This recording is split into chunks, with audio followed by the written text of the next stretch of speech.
Hi, everyone. As you know, this was my son Adam, and death is something just hard to understand, especially someone like him. Nice guy, worked in a nice place, around nice people. People thought he was nice. He died in a very violent way, and I believe these people did not do their job. The District 1 medical examiner. So I'm going to give you some research into the history. This is not to hate anybody or whatever, but I feel that if I'm going to talk about something, you need to know what it is. I can't just say, well, this is what's going on, but this is not, I don't tell you all about it. I think you should know all about it. So, anyway, they basically, like a nice big paycheck. In 2017, it was 673,000 plus. Who knows how much it really was? Paid through her company, Gulf Coast Autopsy Physicians. So I don't know. It looks like you take your salary. I have no idea. Anyway, I'm not going to deal with what I don't know. But this part I read over and over again, and it was in the report too. $77,000 for summer jobs for her daughters. And that, misuse of funds for personal expenses. The audit also alleges the use of taxpayer money for personal accounting and payments. Tax payments. Tax payments. Wow. Okay, use of funded resources for uncompensated activities. So basically, you charge and you just don't do the stuff. That's what it sounds like to me. But does the audit noted the use of county resources like personnel and transport without compensation for the counties? Okay, so you borrow their people and you borrow their transport. Okay, and your use of co-funded equipment and separate, so you don't pay for it. That's what it sounds like. Lack of financial transparency. Well, you have to let the monies know where it's going. Okay, so you cannot prevent the release of financial records. Um, Taxpayer dollars use is public record, and medical examiners are public officials. Well, that is nice to know. ME is public official. But I believe they have a for profit organization. And who does that belong to? That's a good question. And legal challenges and countersuits. Okay, so the situation. Uh, so the medical examiner filed a lawsuit alleging gender discrimination. What? Well, the counties filed counterclaims for breach of contract and unjust enrichment. The disputes were eventually settled. Sounds like, I don't know, my opinion, but I'm just going to laugh. Okay, like really? You wasted money in a lawsuit for this? Like really? Okay, but anyway, I'll keep my opinions to myself. But I'm allowed to have a right to say what I want to say. I'm not saying anything bad or good, it's just ridiculous. So here are the key findings. Okay, so we got money issues, it seems like, accountability and money. Incomplete budget. The audit determined the medical examiner's budget annually to the counties was not comprehensive. Yeah, it's like police reports I read. They're not comprehensive either. It failed to include anticipated revenue generated by the medical examiner's office physician, such as fees for, so I guess they're talking about somebody specific. I don't know. Report and photograph production. Oh, yeah, photograph production. So we've had problems with it. Okay. And services provided to other state agencies. Okay, so that's their fight. Cremation authorizations. Okay, misuse of cremation fees. So the medical examiner collected $197,840 in cremation authorization fees. The fees, like, people pay like $40 to get the certificate to bury.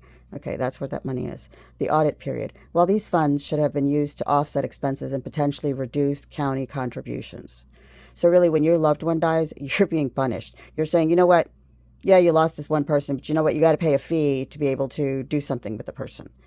So you can't, the person just stays. What if you don't have $40? What if you're that, that's difficult for you and you don't have it? You shouldn't have to. They should at least do that one thing for somebody as a respect for everybody. They should do that. Well, that's my opinion. And I have a right to say that if I feel that. But it's not hurting anybody. Anyway, it's to say that, that's taking a loss is a very big thing. So there should be some empathy there as human beings. Okay, and a portion was directed towards the district medical examiner's personal compensation instead. So she decided to put it in her pocket. That's what it says. Okay. Lack of credit for resources. Okay, the medical examiner had statutory authority to bill the Florida Department of Corrections for in-custody deaths. However, the counties in the district were not receiving financial credit for the medical examiner's resources utilized to fulfill these contractual services to the Florida Department of Corrections. Okay, counties and district were not receiving credit. Oh, so I guess when they bought stuff, they were supposed to get credit? I don't know. I'm not 100% sure. It's just inadequate documentation. Okay. The audit identified instances where the medical examiner's costs were reimbursed by the counties without sufficient supporting document. So why were they reimbursed if there wasn't good document? I mean, this has holes in it. It doesn't make any sense. Questionable professional fees. Several instances of professional fees being used for expensive that did not appear to serve a purpose were noted. Oh, expensive that didn't even serve a purpose. Like driving back and forth from funeral homes. Yeah. Having them pick up bodies and then drop them off and pick them up and drop them off. And yeah, I read that one in that detail. It was crazy. Excess workload. The audit suggested the medical examiner's workload with the employment of an associate medical examiner appeared excessive without the employment of an associate. Okay, so basically that based on the workload, the amount that they charging to be the medical examiner is exorbitant. Background. All right. So there isn't much more, but I feel that this is good. Established as the Medical Examiners Commission with the Florida Department of Law Enforcement. Okay. Oh, act especially the Medical Examiners Commission within the Florida Department of Law Enforcement.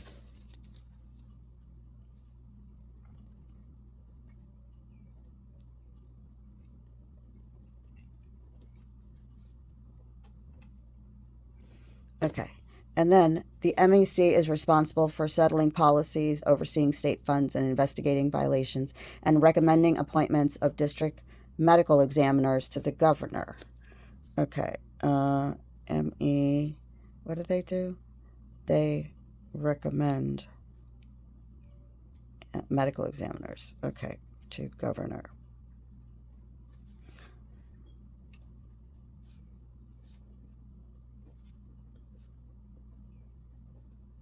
All right, let me get back to this. So Florida is divided into 25 medical examiner districts, are appointed to 3-year terms. Okay, District 1 comprises of the 4 counties that I keep talking about, Escambia, Santa Rosa, Walton, and Okaloosa. And District 1 operated for a nonprofit corporation. Oh, they operate through. Okay, so the medical examiner is operating through somebody else. So you're dealing with a company now, company to company, instead of a company to a person that you hired. Wow. And then the payments, all 4 counties were made to GCAP. Payments from, okay, whatever the GCAP is, they were made to pay it. So, I don't know. I guess if it doesn't get used, they don't get it back. I don't know. And let's see. And they're public officers. Look at that. Public officers. So, that means, from what I'm learning, that you can court public officers. I saw that in that guy's, what is it called? 406.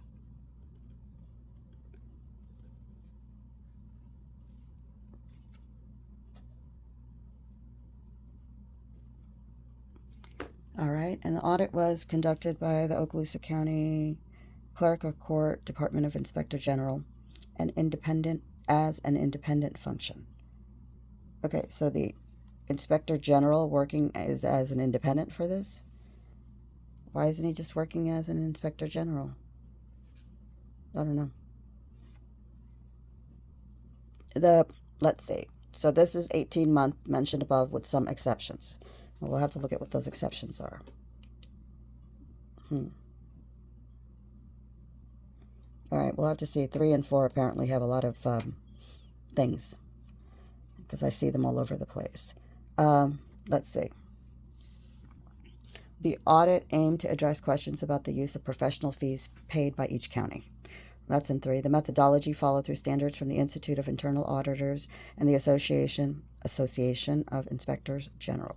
That's 3 too. Reviewed documents include Florida statutes, administrative codes, MEC, Medical Examiners Commission, annual reports, and practice guidelines, and Florida statutes, administrative codes, and let's see, and DMEO policies and procedures, and there's a 3 again. So the audit was also reviewed DMEO's QuickBook files.